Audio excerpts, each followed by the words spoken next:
TJ Holmes and Amy Robach made a crucial blunder following the ABC exit and a fair fallout that will harm image, analyst warns. Since being fired from the show, the former GMA co-anchors have continued their growing romance with PDA-filled trips. At the time of the affair, both former TV personalities were married to other partners. Amy to her ex-husband Andrew Shue and TJ to his 45-year-old ex-wife Marilee Fiebig.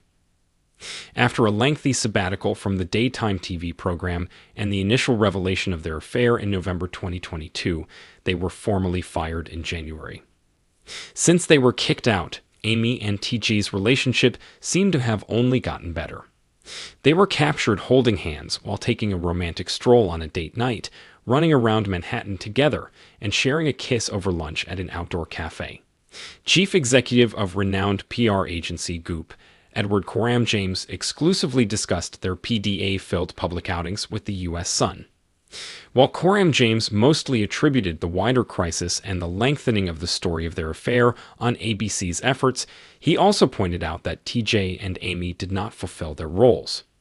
Their public displays of affection are where Holmes and Robach have overstepped, he said. The public is typically understanding of affairs, but only if the parties appear to be treating their previous partners and wives with respect. When discussing the effects of affairs, Coram James said with knowledge that the eventual admission of a relationship can often be a huge relief. He remarked, "Those lies and the skullduggery can weigh heavily and take an emotional toll." The PR expert argued that even though TJ and Amy may feel more unified and resilient than ever as a result of the scandal, they should have resisted the urge to embrace their open relationship right away. There is frequently the temptation to publicly flaunt the new relationship at that phase, both out of relief that they can and a sense of camaraderie with their new partner, Coram James said.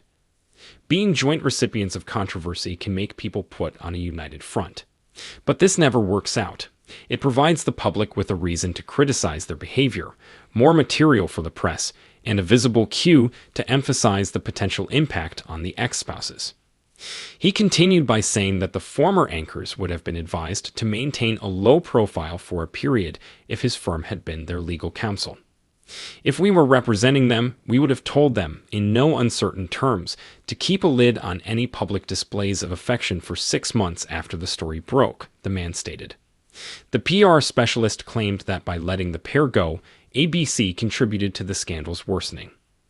He referred to this kind of response as a common mistake, where employers go on the defensive and try to distance themselves from the principal, seeing this as the best way to protect themselves.